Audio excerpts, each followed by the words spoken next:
Olá pessoal, na nossa última aula nós vimos a estrutura do músculo esquelético, as proteínas que fazem parte do nosso sarcômero e que consequentemente vão participar do processo de contração muscular.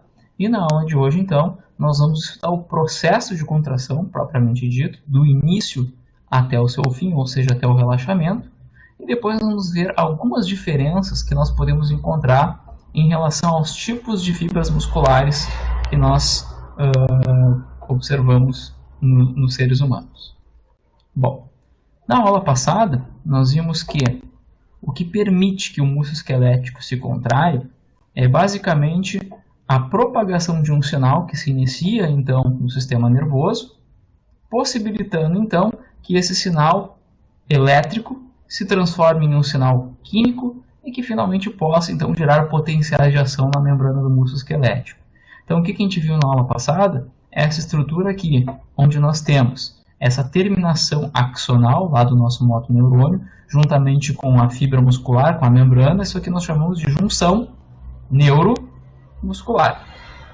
Então aqui nós temos uma sinapse química, onde nós temos uma terminação axonal que contém essas pequenas vesículas contendo um neurotransmissor chamado acetilcolina, e na outra membrana, então, nós temos receptores para esse neurotransmissor, receptores nicotínicos, que nós vimos na aula passada, que são canais iônicos, que podem receber, então, a acetilcolina, e que quando essa acetilcolina ela se liga no seu receptor, ela induz uma alteração nesse canal iônico, ele estava fechado, e agora ele fica aberto, permitindo a entrada de íons positivos, no caso o sódio, fazendo com que essa membrana muscular se despolarize. Então agora ela vai receber um potencial de ação, ela vai se propagar um potencial de ação. Então aqui, essa aqui é a estrutura que nós vimos lá na aula passada.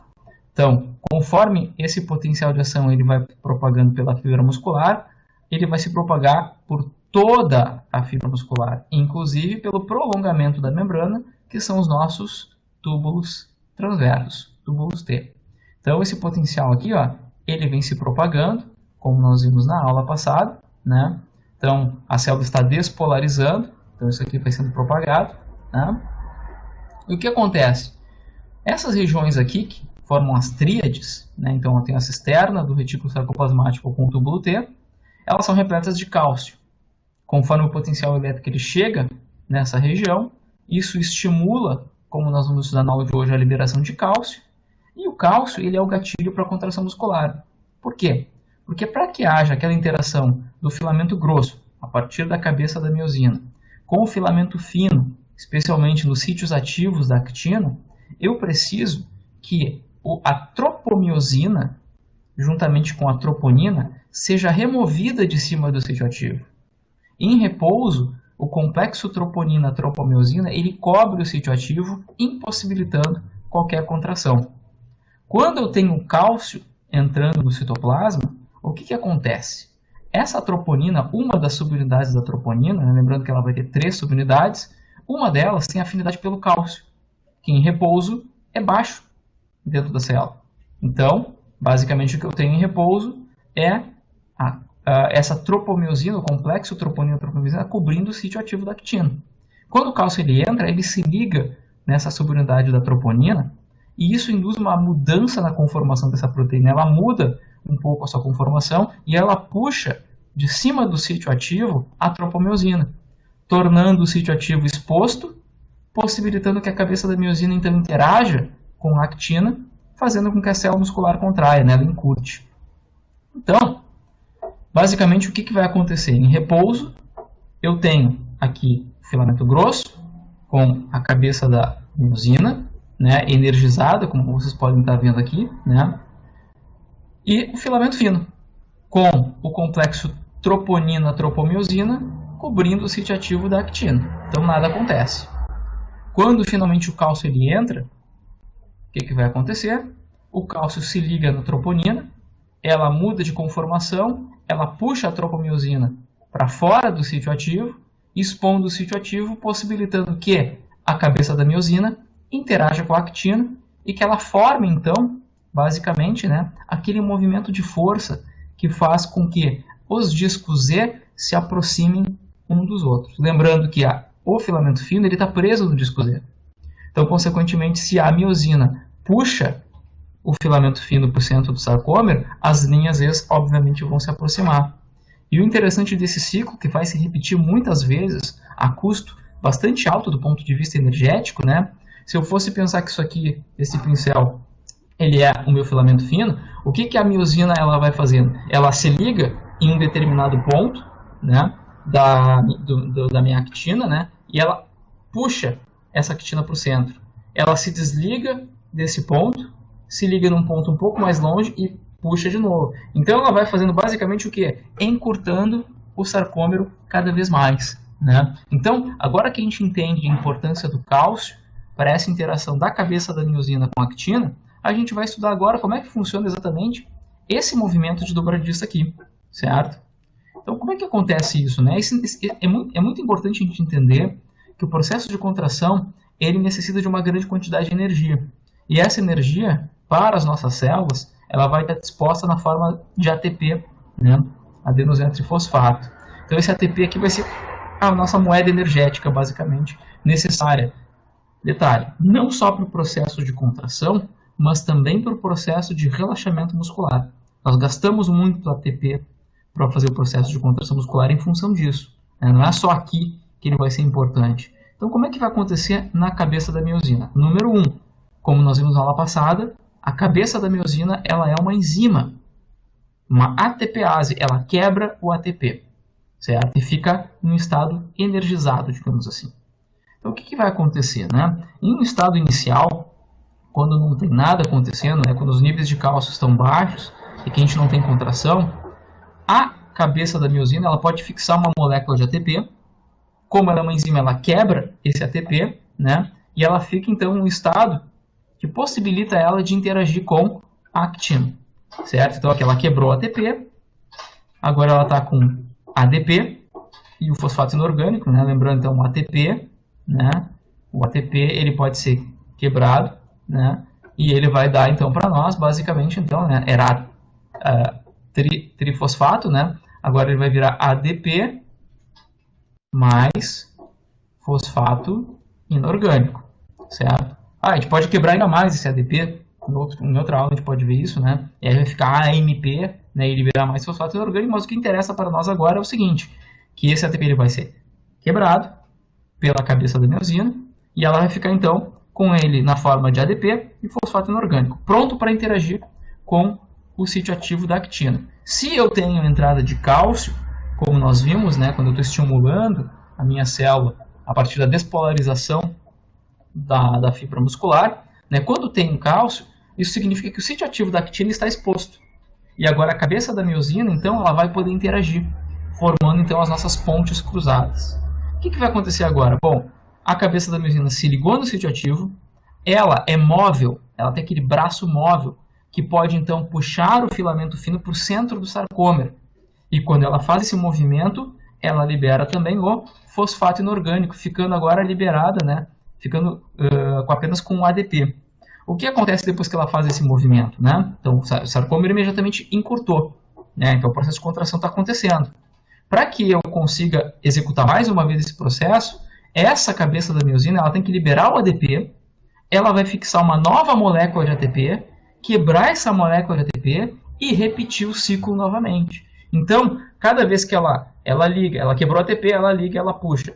Ela solta, ela liga mais ATP e ela puxa novamente. E assim ela vai ligando e desligando ATP. Por isso que o processo de contração muscular ele consome muito ATP. O ATP ele é extremamente importante para esse processo de encurtamento. E como eu mostrei para vocês a conformação dos filamentos finos e grossos, quer dizer, eu tenho muitas cabeças de miosina para interagir com vários sítios ativos da actina. Lembra, eu tenho um filamento grosso para basicamente 6 filamentos finos ao redor. Então a interação é muito grande, consequentemente o gasto de energia é muito grande. Então eu preciso, obviamente, de energia suficiente para o processo de contração, né, para que ele ocorra. E, como nós vamos ver depois, esse ATP também vai ser necessário para o processo de relaxamento muscular. Bem, vamos ver esse processo do início agora de forma mais detalhada. Agora que a gente já entende como é que ocorre esse processo de encurtamento, né, como é que ocorre o estímulo desde o início até o seu fim, ou seja, até o relaxamento. Então, de novo, voluntariamente eu quero contrair o músculo, então esse motoneurônio aqui, ele vai despolarizar, né? Ele vem despolarizando, como a gente aprendeu. Quando ele chega nessa terminação axonal, o que a gente tem aqui? Vesículas contendo acetilcolina. O que mais que a gente tem aqui? Canais de cálcio voltagem dependentes. Quando o potencial de ação ele chega nesse local, esse canal ele é voltagem dependente, ele abre e ele permite que o cálcio entre aqui dentro. O que o cálcio tem de importante aqui? Ele vai basicamente estimular, né, a exocitose do neurotransmissor, que nesse caso é acetilcolina. Então, nesse momento, eu estou liberando acetilcolina para a fenda sináptica. O que a acetilcolina vai fazer? Vai interagir com o seu receptor, que são receptores que são canais iônicos. Então, quando esse receptor ele recebe acetilcolina, esse canal, ele basicamente, antes ele estava fechado, agora ele vai abrir. E ele é um canal catiônico, ele permite passagem de íons positivos. Então, no momento que ele abre, o que eu tenho? Uma grande tendência do sódio, que está em grande concentração do lado de fora, de entrar na célula. Então, vai entrar uma grande quantidade de sódio aqui. E o que eu vou ter aqui agora? Vou criar um processo de despolarização. Então, agora eu estou passando esse potencial elétrico agora para a minha célula muscular. E o potencial de ação, como a gente aprendeu, se propaga por toda a membrana celular.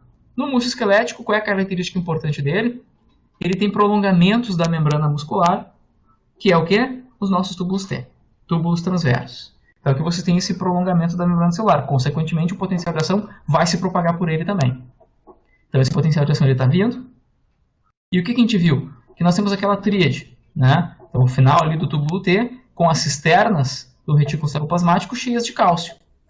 A gente já viu que o cálcio é importante. O cálcio tem que sair daqui e vir para cá, para dentro do citoplasma, né? Para interagir então com a troponina que tem afinidade por ele. Então, no momento que esse potencial se propaga, notem que o túbulo T ele fica muito próximo dessa cisterna do retículo sarcoplasmático. E, na verdade, eles têm uma ligação direta, né? Porque eu tenho proteínas do túbulo T que acabam interagindo com proteínas específicas no retículo sarcoplasmático. Vamos dar nome a essas proteínas, certo? No músculo cardíaco, a gente vê que essas proteínas também aparecem. Mas no caso do músculo cardíaco, elas não interagem diretamente, né, uma com a outra. Né? Elas estão um pouco mais distantes. No músculo esquelético, essas duas proteínas elas têm uma ligação direta, certo? Estrutural. Então, o que a gente está vendo aqui? Eu tenho uma proteína chamada de DHP, que é dihidropiridina, certo? Não precisa ficar lembrando do nome, mas é o DHP, dihidropiridina, né?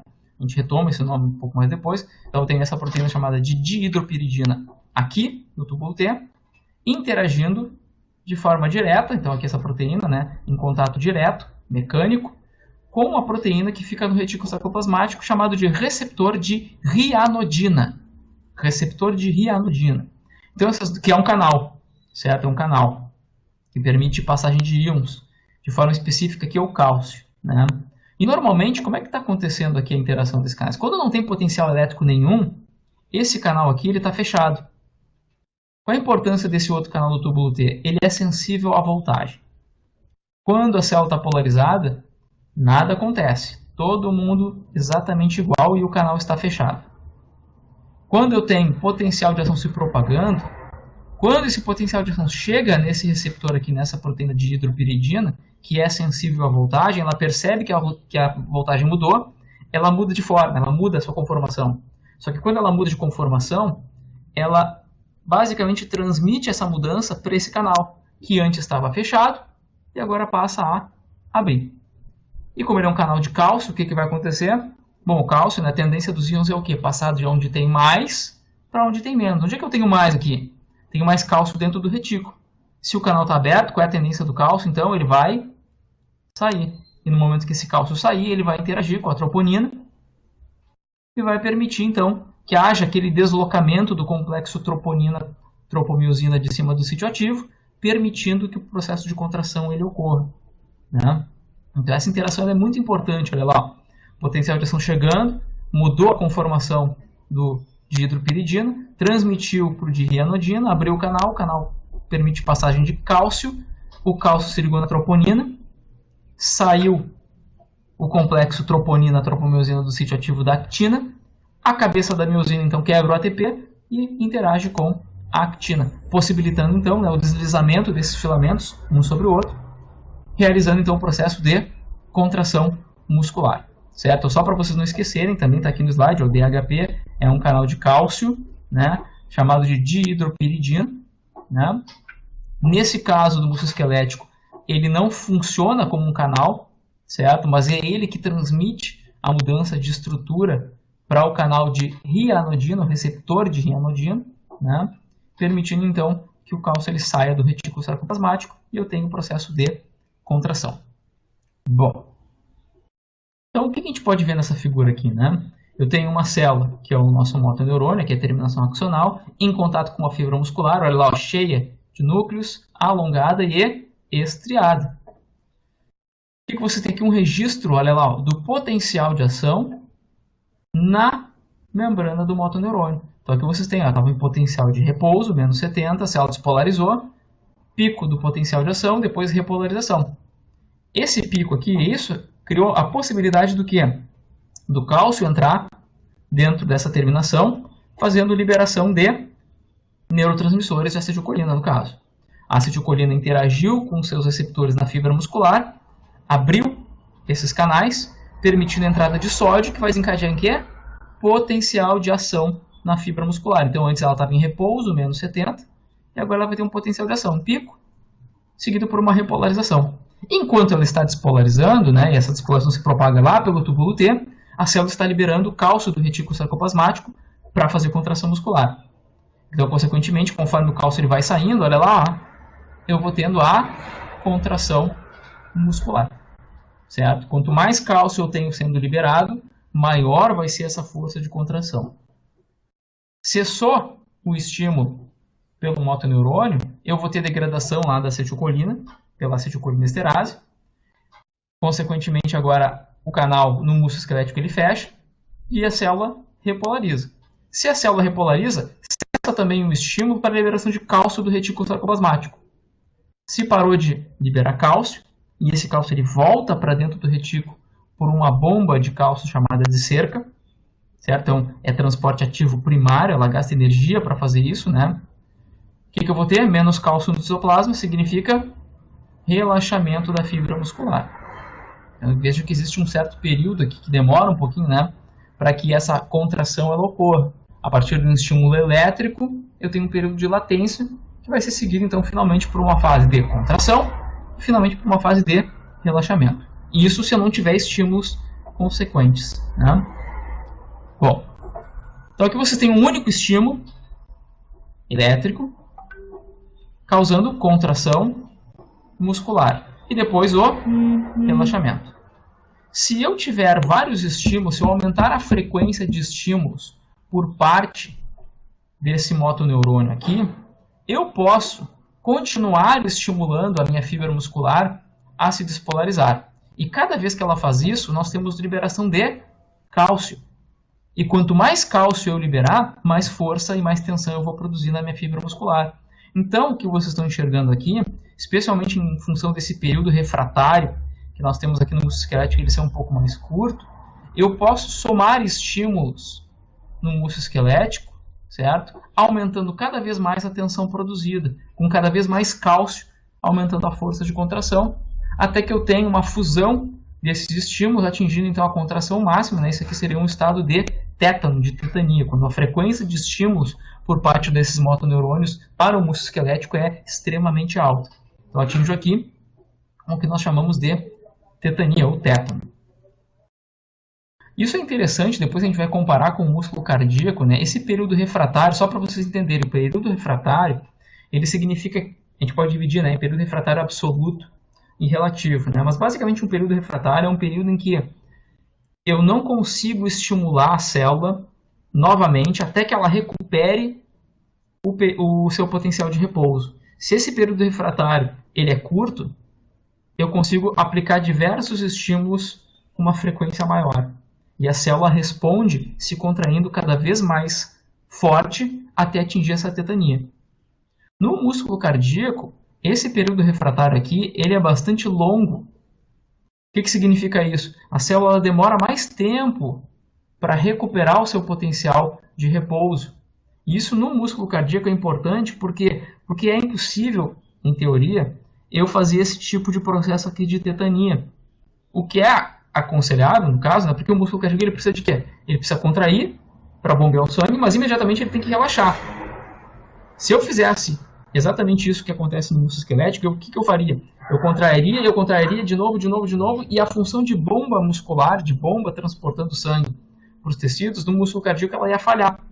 Então, para evitar esse tipo de estímulo, de somação de estímulo, o período refratário do músculo cardíaco ele é muito mais longo. E isso evita que eu tenha tetania no músculo cardíaco. Mas no músculo esquelético, não. Eu posso induzir essa soma de estímulos, e isso, de certa forma, pode ser positivo, porque eu posso cada vez mais formar mais contração, fazer mais força, gerar mais tensão no músculo. Uma curiosidade interessante aqui que eu queria colocar para vocês, né? Isso aqui é o que acontece, né? Aqui vocês têm o potencial de repouso, né? Uma célula muscular, por exemplo, em menos 70, menos 80, né?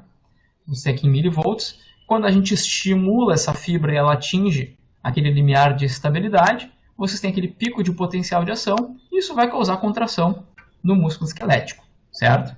Isso a gente já estudou, né? O pico de potencial aqui. O que está aparecendo esses outros dois picos aqui, né? Eu tenho um pico ali que é o ponto A, né? E eu também tenho o ponto C, né? Que esses não são os pontos normais. O que está acontecendo aqui, né? Eu tenho duas drogas, né? O curare, e aqui eu tenho uma toxina botulínica, que basicamente o que elas fazem, se vocês compararem, elas impossibilitam a fibra muscular de contrair, certo? Os mecanismos pelo qual elas desempenham essas características, esse resultado, são diferentes, né?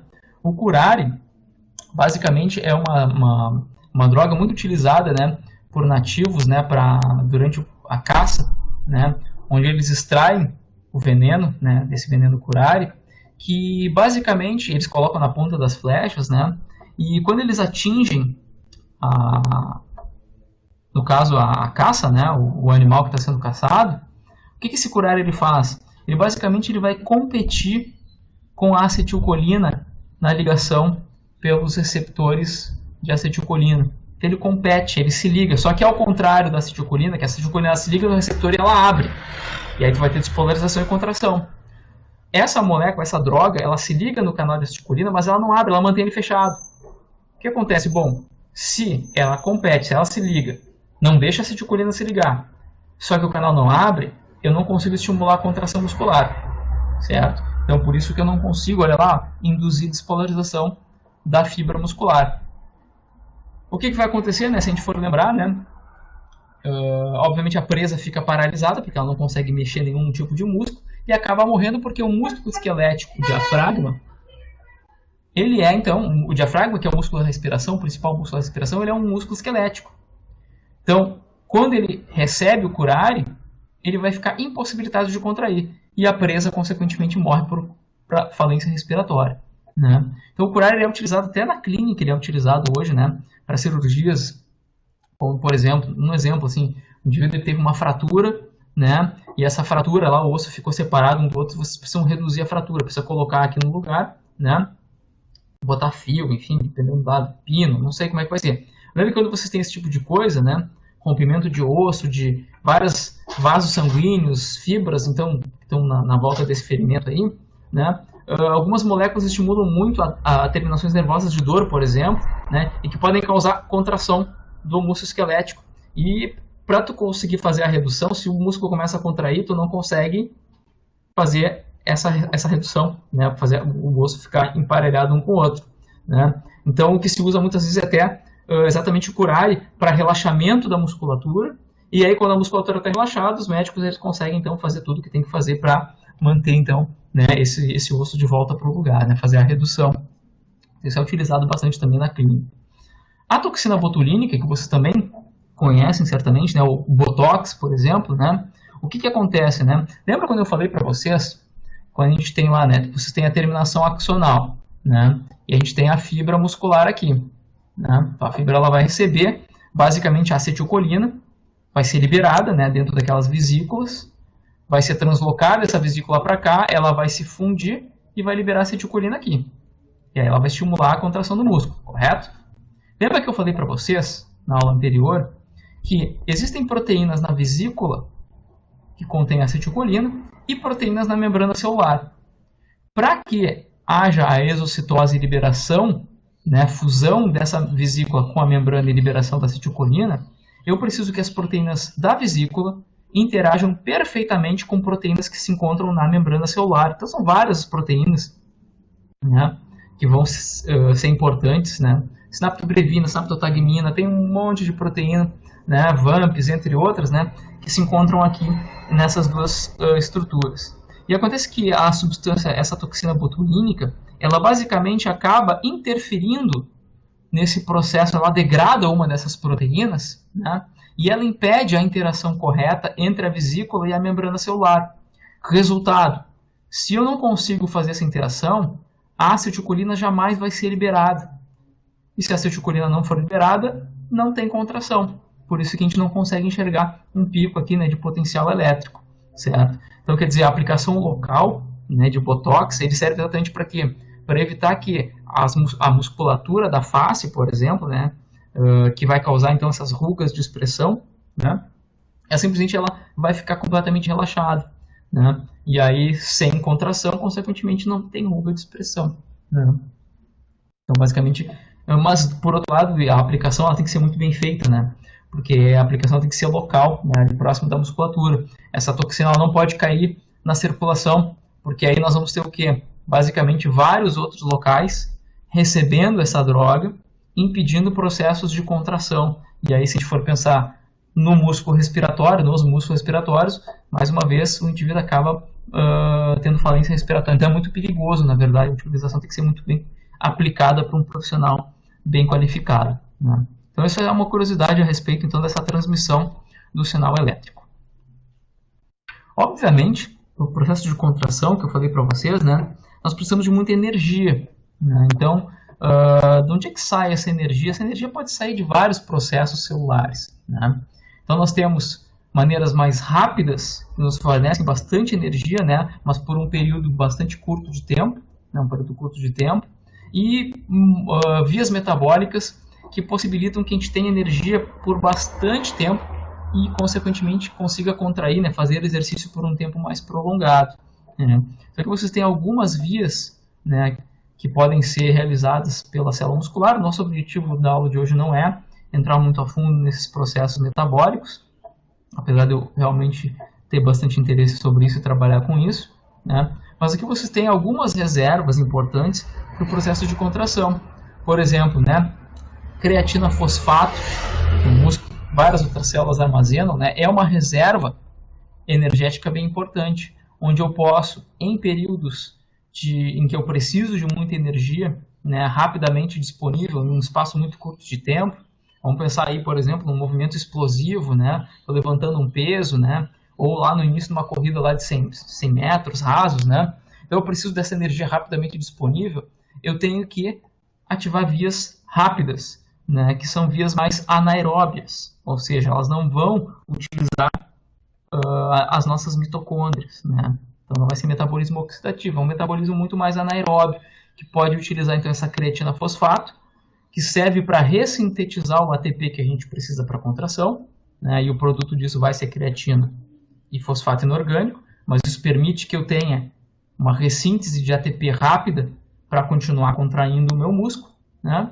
Outras vias também dependem, né? Pode ser a partir do glicogênio muscular armazenado, então eu consigo pegar esse glicogênio, que é um polímero de glicose, liberar as suas moléculas de glicose e utilizar essa molécula de glicose na glicólise, que é a degradação de glicose, né?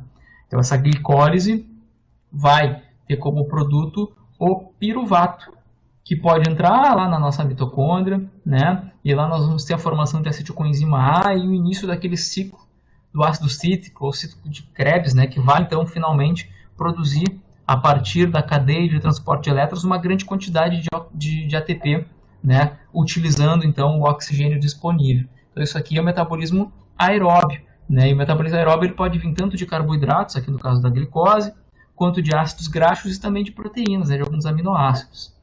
Se eu preciso de energia rapidamente disponível, né, se eu estou consumindo muita energia, eu ainda posso desviar essa glicose aqui e metabolizar ela de forma anaeróbica. Né? Então, quando o fluxo de glicose é muito elevado, esse piruvato aqui ele vai ser desviado. Ele vai se transformar em lactato, né? O que permite que essa glicólise ela continue acontecendo por um tempo um pouquinho mais prolongado, mas ela também é limitada, né? Para que a gente consiga fazer exercício por um pouco mais de tempo. O fato é que, claro, esse tipo de metabolismo rápido aqui, né, que consome muita creatina fosfato, degrada muito ATP e produz, né, muito lactato, ele também produz muito hidrogênio. Esses prótons eles vão sendo liberados, especialmente em função do nosso metabolismo anaeróbio, e eles fazem que o pH reduza na fibra muscular. E isso acaba atrapalhando um pouco o processo de contração. Né? Então, isso é um dos mecanismos que vai levar ao processo de fadiga.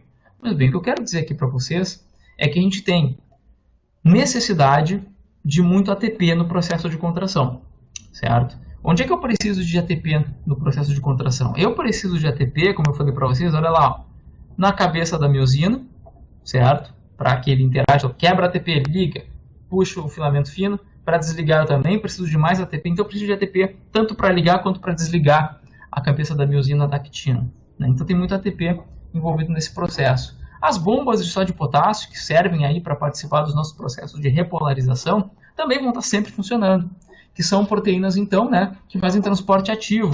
Então eu preciso dessas proteínas ativas o tempo inteiro para auxiliar no processo de repolarização da fibra muscular, na manutenção do potencial de repouso também. Então eu preciso de ATP aqui também. E aquele cálcio que ele é liberado pelo retículo sarcoplasmático, né, pelos receptores de ranodina, que a gente já discutiu, quando eu quero relaxar a célula, eu preciso fazer com que esse cálcio do citoplasma volte para o retículo. Só que esse processo de retirar o cálcio da onde tem menos, que é no citoplasma, para onde tem mais, que é no retículo sarcoplasmático, ele é um processo contra um gradiente de concentração. Então ele é um processo ativo, e para fazer processo ativo eu preciso de ATP. Então aquela bomba que nós temos, a cerca, né, é uma cálcio-ATPase. Então eu preciso também gastar energia com ATP para remover o cálcio de volta para o retículo sarcoplasmático. O que eu quero dizer para vocês aqui é que também a gente precisa de cálcio tanto para o processo de contração quanto para o processo de relaxamento. Certo? Existe uma condição chamada de rigor mortis, né, ou rigidez cadavérica, né, que é causada especialmente quando nós temos um indivíduo ele morre em algum estado onde a musculatura estava contraída, e o que acontece, né? Bom, ele não consegue mais relaxar essa musculatura, né? Por quê? Porque ele não tem vias de ressíntese de ATP. Então o que acontece? Eu mantenho o cálcio do lado de fora, a cabeça da miosina fica ligada na actina, né? E eu não tenho como fazer esse processo de relaxamento em função da ausência de ATP. Então isso cria esse estado de contração sustentada que a gente chama de rigidez cadavérica, né? Que é bastante comum. Né? Obviamente essa contração ela não fica para sempre, né? Aos poucos nós vamos tendo um relaxamento até induzido pela própria degradação das proteínas, né? Mas existem alguns tratamentos que podem ser feitos aí para fazer com que o músculo dele se relaxe com uma velocidade maior, né? Enfim, isso também era uma curiosidade que eu queria passar para vocês. Mas o fato é que eu preciso de ATP tanto para o processo de relaxamento quanto para o processo de contração. As duas coisas necessitam de ATP. Se a gente for pensar, né, que eu tenho essas vias de ressíntese de ATP, será que elas são utilizadas de forma igual em todas as fibras musculares? Lembra que eu falei para vocês que nós temos diferentes tipos de fibras musculares? Umas são de contração mais lenta, outras são de contração mais rápida? Pois bem, eu gostaria de discutir isso com vocês aqui. Inicialmente mostrando essa figura aqui, que mostra, né, na mão desse sujeito, né, isso é retirado aqui do livro do professor Eric Nielsen, tem uma grande quantidade de artigos na área de metabolismo, é um pesquisador muito importante nessa área, né, e de livros também.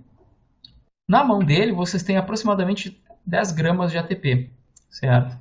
Que pode parecer um pouco estranho quando a gente pensa na primeira vez, né? Mas isso aqui que vocês estão vendo, 10 gramas, é a quantidade de ATP que um indivíduo correndo uma maratona, ele gasta para quebrar e ressintetizar, né, o ATP em 1 segundo de contração.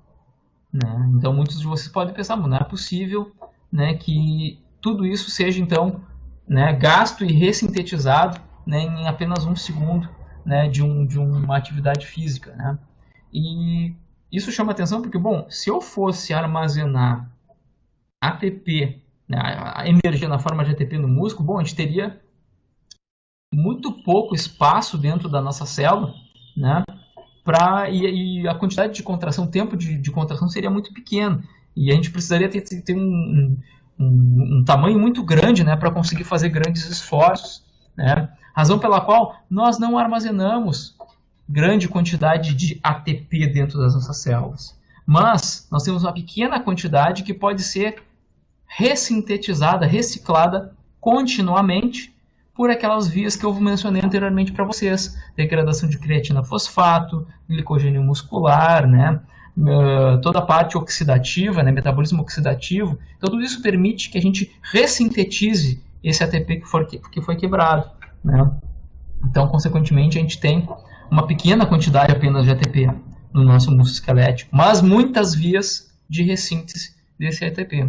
E isso explica, né, por que algumas células musculares têm metabolismo bem diferentes das outras. Porque tem células que se contraem muito rapidamente e que precisam de vias de ressíntese de ATP muito eficientes e rápidas. Outras vias de contração mais lenta não precisam repor esse ATP de forma rápida, então eles podem utilizar um metabolismo um pouco mais lento, um metabolismo mais oxidativo. Então o que eu quero dizer para vocês é que nós temos diferentes tipos de fibras musculares, certo? De contração mais lenta e de contração mais rápida. E para entender um pouco disso, né, essas diferenças de fibra, obviamente todas essas diferenças foram descobertas a partir de estudo de músculo esquelético, tanto de animais quanto de humanos, a partir dessa técnica que eu estou descrevendo aqui, que é a biópsia muscular, que basicamente se refere à remoção de uma pequena quantidade de músculo esquelético, né, de um determinado músculo. Geralmente se utiliza bastante o músculo vasto lateral, né, que é um músculo mais externo, né, e tem menos perigo de acertar algum vaso mais calibroso e consequentemente evitando hemorragias, né. Então é um músculo que a gente utiliza bastante para fazer biópsia, né. Então se retira um pedaço do músculo e consequentemente a gente pode analisar os tipos de fibras e as características de cada uma dessas fibras musculares. Então eu coloquei aqui para vocês alguns endereços, certo, de vídeos no YouTube, para que vocês, caso vocês tenham essa curiosidade, assistam, né, diferentes tipos de técnicas de biópsia muscular, certo? Então tem técnicas que dependem de corte, né, são técnicas um pouco mais invasivas, inserção de cânulas, consequentemente remoção então de um pedacinho de músculo, né? Essa biópsia que vocês estão vendo aqui foi feita então na parte posterior da perna de um indivíduo, né? Retirando ali basicamente uma amostra de músculo do gastrocnêmio, né? Um pedaço considerável ali de músculo esquelético, para que se possa estudar então o metabolismo e as características dessa musculatura, né? Tem outras técnicas um pouco mais simples, como as quais eu estou acostumado a fazer. São técnicas de microbiópsia, não precisa de corte, né? Basicamente existe então a limpeza do local, né? A inserção de uma cânula e a aplicação então de uma rápida remoção do músculo a partir de uma agulha, né? Uma agulha pequena. Então, por exemplo, aqui é uma sessão muito comum de se fazer em experimentos com exercício físico, né? Para quem estuda fisiologia e bioquímica do exercício, né, que vocês têm exatamente passo a passo essa técnica, né, mostrando ali a perna do indivíduo. Nesse caso aqui, de fato, vai ser o vasto lateral, que vai ser o músculo-alvo. O que vocês têm? O músculo ele vai ser, tanto a pele quanto a musculatura vai ser anestesiado, né? Após o efeito da anestesia, se coloca uma pequena cânula, então vocês podem ver a cânula entrando ali no músculo vasto lateral, né? Seguido, então, da inserção de uma agulha de biópsia dentro dessa cânula. Essa que vocês estão vendo aqui em particular, né, é uma agulha que ela é descartável, mas essa estrutura aqui desse equipamento ela pode ser reutilizada, né? Pode ser autoclavada, limpa e reutilizada, mas que permite então como se fosse uma pequena pistola, que ela basicamente vai entrar dentro da perna do indivíduo. Vejam que as agulhas de biópsia elas apresentam, né, uma pequena região onde vocês têm um espaço por onde vai ficar armazenada a amostra de músculo, né? E quando vocês tiram, então, vocês podem pegar esse pedaço de músculo, né, congelar, né, e estudar da maneira que for mais adequada para aquilo que o pesquisador ele quer estudar. E veja que essa microbiópsia, como eu falei para vocês, ela não é muito invasiva, ela apenas é uma agulha mesmo, então não fica nenhum tipo de corte, né, é somente a perfuração com uma agulha. Então isso é um método bastante simples utilizado para o estudo de fibras musculares e de características. E o indivíduo rapidamente pode, por exemplo, voltar para a esteira, voltar para e pode fazer exercício, né? Então, aqueles resultados que a gente enxerga, né, no indivíduo, por exemplo, glicogênio muscular, quanto que ele tinha antes e o que acontece ao longo do exercício, né? Então, tudo isso vem de estudos com a aplicação de biópsia muscular. É uma técnica bastante importante. E uma das finalidades dessa técnica é exatamente a diferenciação de fibras musculares.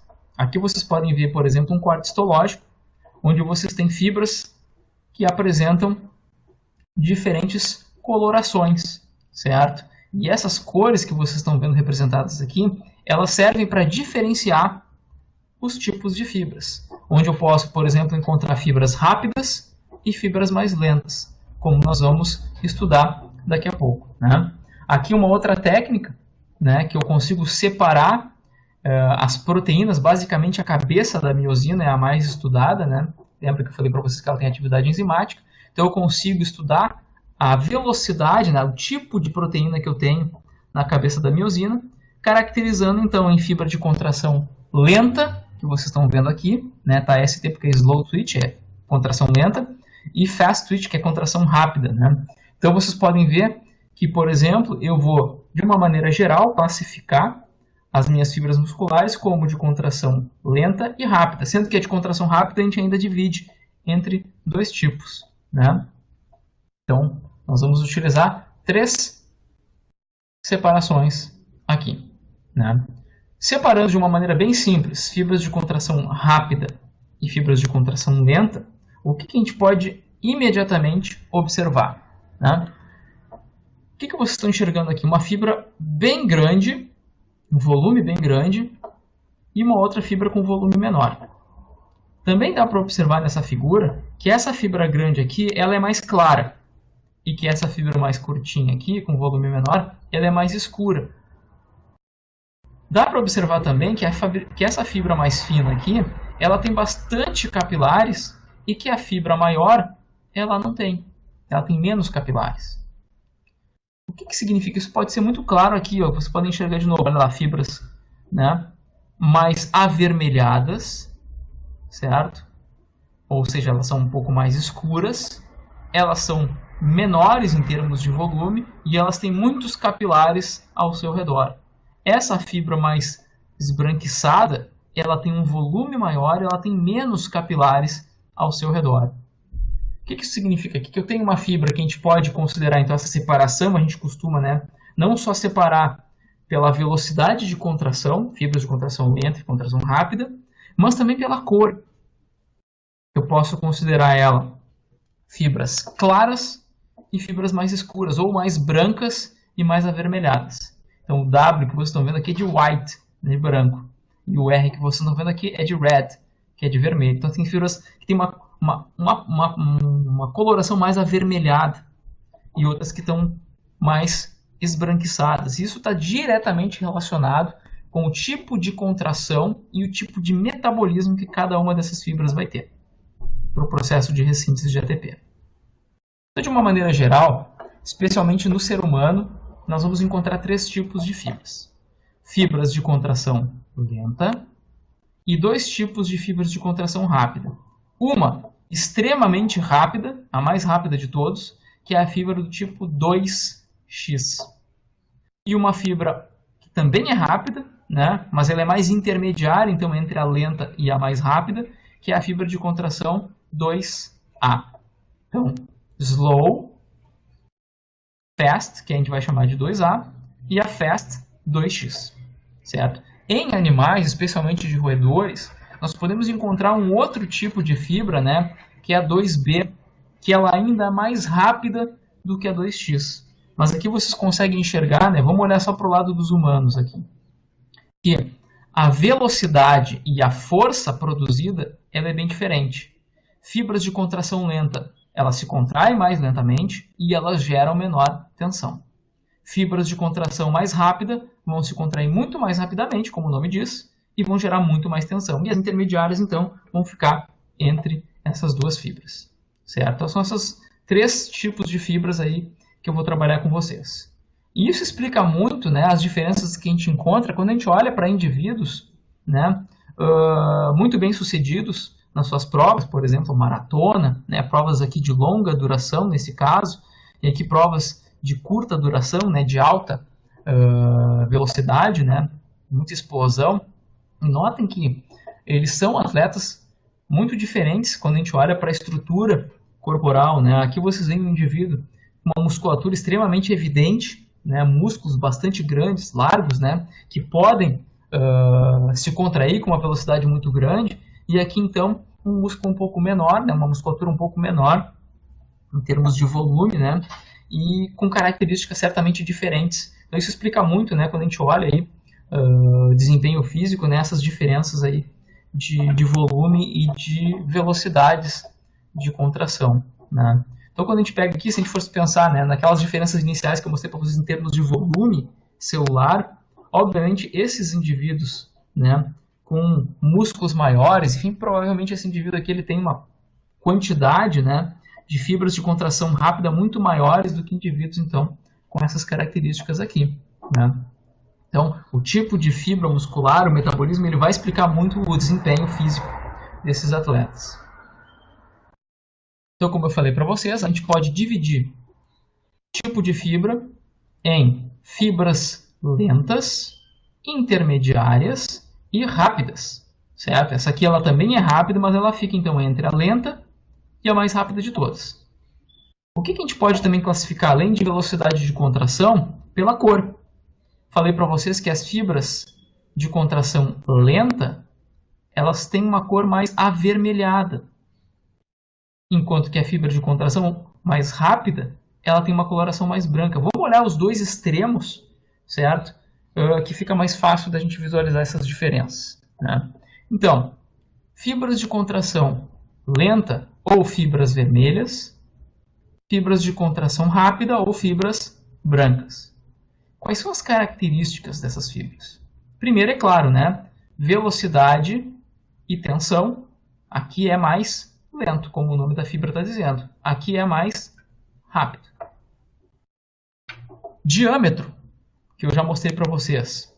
O diâmetro da fibra muscular é pequeno nas fibras de contração lenta e muito grande nas fibras de contração rápida.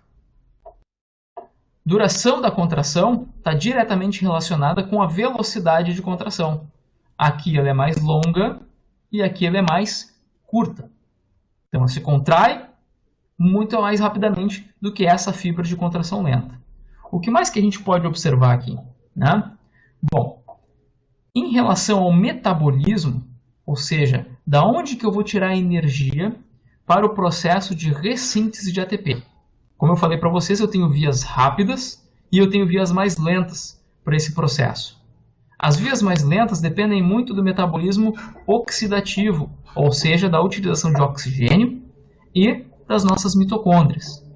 Ao passo que em fibras de contração rápida, e que eu preciso ressintetizar esse ATP de forma mais rápida, eu vou utilizar um metabolismo muito mais anaeróbio, glicolítico, como a gente chama, né? Glicolítico anaeróbio, né? Então, do ponto de vista metabólico, elas são muito diferentes.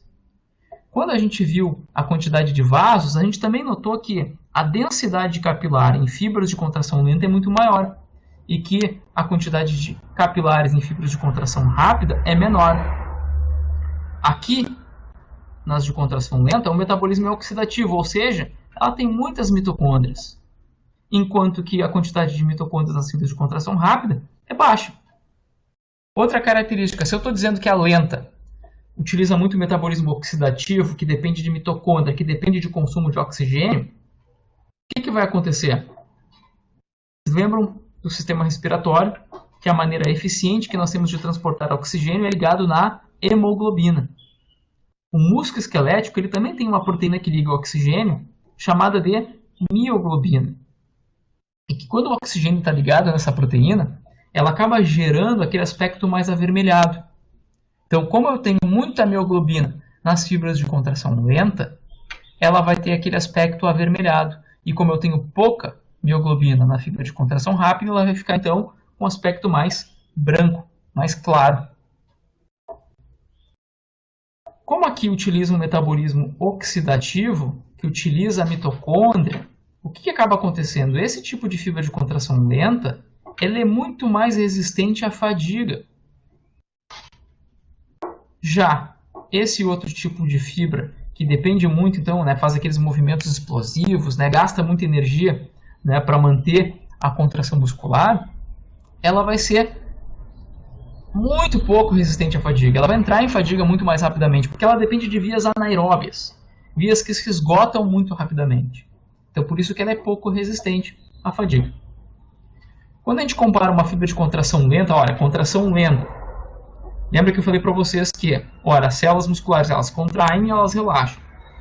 Para que eu tenha um ciclo de contração e relaxamento muito rápido, que é o que eu preciso para manter o exercício, eu preciso de mecanismos de indução de contração rápidos, por exemplo, uma alta velocidade da cabeça da miosina, que quebra o ATP, nessa contração, nessa célula rápida, e aqui ela vai ter mais baixa. Agora, ao mesmo tempo que eu preciso da velocidade mais elevada da cabeça da miosina, numa fibra de contração rápida, eu também preciso ter uma alta capacidade de relaxamento, ou seja, eu preciso rapidamente remover o cálcio do citoplasma de volta para o retículo. E para isso eu preciso daquela proteína, ser cálcio ATPase. A cálcio ATPase, uma fibra de contração rápida, ela tem uma atividade muito alta, uma velocidade muito alta. Já na fibra de contração lenta, essa velocidade é mais baixa.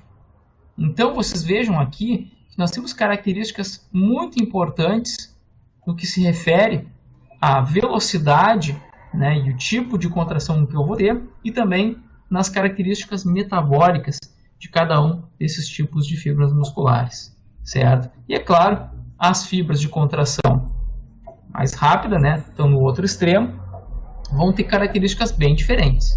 As fibras intermediárias, como o nome está dizendo, serão intermediárias do ponto de vista funcional e metabólico, ok? E são os tipos de fibra, na verdade, que são mais flexíveis a alterações mediadas pelo treinamento físico.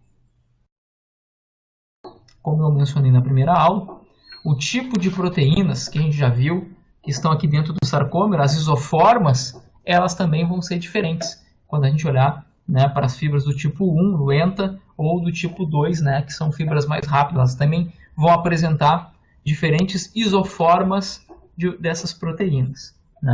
Uma curiosidade, por exemplo, só comparando o tipo de fibra, fibras de contração rápida, elas têm esses discos Z aqui, tem discos Z muito mais finos, certo? Por que isso é importante? Bom, o disco Z mais fino, ele possibilita que a transmissão da tensão na fibra muscular rápida seja mais rápida. Então, por isso que isso vai facilitar o processo de contração mais rápido. No entanto, ao mesmo tempo, como essas fibras elas têm essas linhas mais pequenas, mais finas, isso torna essa fibra mais suscetível à lesão, que é muito mais comum em fibras de contração rápida do que em fibras de contração lenta. Então, isso é uma curiosidade que eu queria mostrar aqui para vocês. Então, do ponto de vista energético, as fibras elas vão necessitar de vias de reposição de ATP bem distintas. Fibras de contração lenta, elas vão basicamente utilizar mais metabolismo oxidativo, lá com oxigênio e mitocôndria, e as fibras de contração rápida, umas vias mais anaeróbias, certo? Glicolíticas, enfim, vão utilizar muito creatina fosfato. Para manter o quê? Esses processos aqui que são necessários, o ATP. Então, tanto para controle de cálcio a partir do retículo sarcoplasmático, tanto para a manutenção da excitabilidade da membrana celular, especialmente pela bomba de sódio e potássio, quanto pela própria contração muscular, a interação, né, de miosina e de actina. E aqui, só de curiosidade, mostrando para vocês, né, metabolismo oxidativo e metabolismo mais anaeróbio, né, que vocês podem encontrar nessas fibras. Aqui, por exemplo, o que vocês têm, né? Olha lá, em vermelho e em verde, vocês têm vias metabólicas um pouco diferenciadas. Em verde, vocês vão ver mais vias relacionadas com a mitocôndria, com o metabolismo oxidativo, que está relacionado com fibras de contração lenta, tipo 1. Em vermelho, vocês vão encontrar mais, então, as vias anaeróbias, que vão ser encontradas mais em fibras de contração rápida. Então, essas enzimas que vocês estão vendo aqui vão ser mais expressas e vão ter mais atividades, em vermelho, por exemplo, nas fibras de contração rápida. E todos os processos aqui em verde, olha lá, entrada de ácido graxo, né, oxidação de lactato, tudo isso pode ser feito aqui na mitocôndria, mas em fibras de contração lenta. E aqui só para mostrar para vocês, né, as possibilidades que nós temos, que eu já falei para vocês, né, de metabolismo, de ressíntese de ATP, via aeróbia, que depende de oxigênio e das mitocôndrias, onde eu posso utilizar tanto glicose, quanto ácidos graxos, quanto proteínas para fazer esse metabolismo aeróbio, que vai me render bastante energia, mas um processo um pouco mais demorado, e vias anaeróbias, que geram bastante energia rápida, mas que gera um esgotamento também mais rápido, né, dessas reservas, já que elas são pequenas dentro do músculo esquelético, que são as vias então de creatina fosfato e de glicogênio muscular para glicólise anaeróbia. Então eu posso utilizar essas vias para ressíntese de ATP. E entendo então que cada fibra muscular, se ela é do tipo 1 ou se ela é do tipo 2, ela vai ter então predominantemente um ou outro tipo de metabolismo. Então, novamente mostrando aqui para vocês algumas dessas características, né, entre fibras de contração lenta e contração rápida, né? Coisas que nós já estudamos, como presença de mioglobina, que torna a fibra de contração lenta mais avermelhada, densidade mitocondrial, então metabolismo oxidativo, enzimas oxidativas todas mais elevadas do que nas fibras de contração rápida. Fibras mais resistentes à fadiga, enquanto que essas fibras têm uma resistência à fadiga muito baixa. No entanto, as fibras de contração rápida, que a gente já viu que elas já são mais volumosas, elas respondem ao treinamento de força também de uma maneira muito mais adequada. Então elas se hipertrofiam com uma facilidade maior. O metabolismo oxidativo para fibra de contração lenta, glicolítico, né, anaeróbio para fibra de contração rápida. E uma outra coisa que eu queria mostrar aqui para vocês é em relação à inervação, certo? Porque essas fibras de contração lenta e rápida, obviamente elas recebem o estímulo de um motoneurônio. E esses motoneurônios são, na verdade, quem determinam as características, né, na origem, né, da formação dessas fibras, se ela vai ser lenta ou se ela vai ser rápida. Então a gente vai encontrar uma inervação diferenciada também nas fibras de contração lenta e rápida. Normalmente, fibras de contração lenta são inervadas por neurônios, por motoneurônios menores, enquanto que as fibras de contração rápida são inervadas por motoneurônios maiores. E isso explica também o tipo de recrutamento, né, que vai acontecer quando a gente faz um determinado tipo de esforço, certo? Então, quando a gente pensa, aqui tem uma tabela que eu deixei aqui para vocês, né, para vocês estudarem depois, mas que basicamente mostra algumas outras características que eu não toquei muito a fundo, né? Então, se vocês quiserem depois dar uma olhadinha nessa tabela, é uma tabela que ela está escrita em inglês, mas que é uma tabela interessante para vocês compararem, né, outras características sobre fibras de contração lenta e rápida. Mas o que eu quero mostrar para vocês aqui, né, é que essa velocidade de contração, ela não depende somente da fibra muscular, mas também do motoneurônio, né? E esse motoneurônio aqui, ele vai permitir então que essas fibras se contraiam em velocidades diferentes. Então, por exemplo, aqui vocês têm grupos musculares, né, diferentes. Por exemplo, músculo ocular, né, a contração então lá da musculatura do olho, gastrocnêmio e sóleo, né? O que esses músculos têm de diferente? Predominância de fibras diferentes. O músculo, por exemplo, o gastrocnêmio, ele tem uma predominância de fibras rápidas muito maior do que o sólio. O sólio ele é mais composto por fibras de contração lenta, né? Então, se vocês olharem aqui, ó, a força de contração, né, em função do tempo aqui, é um músculo que ele tem uma contração muito mais lenta do que o gastrocnêmico, é um músculo muito mais explosivo, exatamente pela predominância de fibras mais do tipo 2 no gastrocnêmico e mais do tipo 1 no sólio. E, em parte, né, isso se deve ao tipo de inervação. Aqui vocês podem notar que a distribuição dessas fibras também está diretamente associada com a função do músculo. Por exemplo, músculos, né, que estão relacionados com manutenção de postura, eles são músculos que eles têm que ser muito mais resistentes à fadiga. Consequentemente, o tipo de fibra que eu vou encontrar são fibras do tipo 1. Né? Então, por exemplo, lá vocês têm, olha lá, o sólio, por exemplo, né? Músculos eretores da coluna, enfim, são músculos com uma predominância de fibras do tipo 1 maior do que do tipo 2, porque eles vão estar constantemente solicitados, né, para manter a sua contração. Músculos, como por exemplo aqui, peitoral, reto femoral, são músculos muito mais explosivos, né, para movimentos muito mais potentes e que, consequentemente, vão apresentar normalmente, claro, entendo que isso não é geral, né, vai depender de indivíduo para indivíduo, mas geralmente são musculaturas que apresentam fibras do tipo 2 em maior relação do que em fibras do tipo 1, né, músculos mais explosivos. Mas voltando àquela questão que eu queria mostrar para vocês a respeito, né, do motoneurônio, né, e da velocidade de contração, né, que vocês podem ver o sarcômero em diferentes comprimentos, né, mostrando que o sarcômero ele vai ter uma produção de força maior, né, quando ele estiver nesse comprimento C aqui, né, porque a interação entre os filamentos finos e grossos ela é maior, e quando ele tiver um músculo muito alongado ou muito encurtado, a produção de força ela é menor, em função de uma diminuição da capacidade de contração, porque eu tenho menos interação entre filamentos finos e grossos. Mas o que eu queria discutir com vocês a respeito da inervação, né, é que ela vai determinar muito o recrutamento das nossas fibras musculares, né? Esse assunto de recrutamento de fibras musculares nós vamos ver na próxima aula, certo? Então, para finalizar a aula de hoje, o que eu queria mostrar para vocês, então, né, é que nós temos diferentes tipos de fibras musculares, como a gente já analisou, né, que utilizam diferentes vias metabólicas e que essas vias metabólicas estão diretamente relacionadas com fadiga, certo?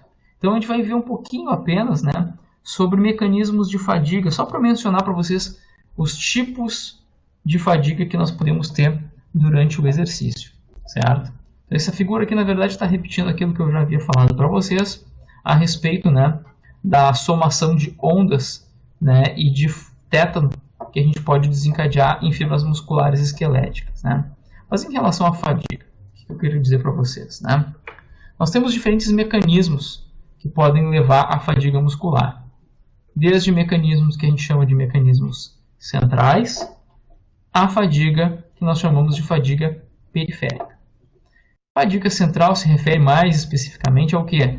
A modificações no sistema nervoso, enquanto que a fadiga periférica vai abordar questões, então, desde a junção neuromuscular até o próprio processo de acoplamento e excitação. Então, no caso da fadiga central, que é um processo bastante complexo, que eu não vou discutir muito com vocês agora, né, mas se refere a efeitos mais psicológicos e também em relação a neurotransmissores, estimulando contração ou relaxamento das fibras musculares. O que eu quero mais mostrar para vocês é em relação a essa fadiga periférica, que se refere então a modificações desde a junção neuromuscular até o processo de contração e relaxamento. Então, por exemplo, eu posso ter fadiga, né, induzida a partir de modificações no padrão de liberação de neurotransmissores. A quantidade de neurotransmissores, por exemplo, pode diminuir, o que vai levar, consequentemente, a um relaxamento da fibra muscular, né? Do ponto de vista mais fisiológico, que vai acontecer de fato em exercício físico, as maiores causas de fadiga estão relacionadas, então, né, com depressão de substratos energéticos, certo? E também de acúmulo de metabólitos que podem interferir no processo de acoplamento, excitação, contração. Por exemplo, como é que eu consigo manter a contração em uma fibra? Para isso eu preciso de ATP. E para ressintetizar o ATP eu tenho diferentes vias metabólicas. Conforme essas vias vão sendo utilizadas e esses nutrientes vão sendo diminuídos e vão ficando menos disponíveis, a minha capacidade de ressíntese de ATP ela cai. E no momento que eu não tiver mais capacidade de ressintetizar ATP, eu não posso seguir com a contração e eu vou induzir obrigatoriamente um relaxamento, fadiga. Isso pode ser tanto por depleção de forma direta do ATP, da creatina fosfato ou do glicogênio muscular. O metabolismo anaeróbio, enfim, a quebra do ATP, a quebra do glicogênio, gera muito acúmulo de hidrogênio. Esse hidrogênio, fosfato inorgânico, enfim, eles podem interferir no funcionamento e na interação do filamento grosso com o filamento fino. Por exemplo, o acúmulo de hidrogênio pode reduzir a afinidade do cálcio pela troponina. E aí, consequentemente, se essa afinidade for diminuída, eu não consigo mais manter os meus sítioativos na actina descobertos. E o que acontece? A tropamiosina volta a cobrir o sítioativo e como eu não posso ter interação da miosina com a actina, eu vou ter o quê? Fadiga. Certo? Então existem vários processos que vão levar à fadiga, mas lembrem-se que geralmente fibras de contração lenta são muito mais resistentes à fadiga porque elas utilizam metabolismo oxidativo, enquanto que fibras de contração rápida vão ser muito mais suscetíveis à fadiga porque utilizam muito mais vias anaeróbias de produção de energia. Então esse era o conteúdo para a nossa aula de hoje. E na nossa última aula de músculo esquelético nós vamos estudar um pouco no que se refere à importância dos estímulos sensoriais que podem ser detectados na musculatura esquelética, como por exemplo dor, como por exemplo mudanças na tensão do tendão, mudanças do comprimento do músculo, mudanças metabólicas que acontecem ao redor do músculo, tudo isso vai estar envolvido em respostas de contração muscular. Então isso nós vamos ver na nossa próxima aula. Bons estudos a todos, até a próxima.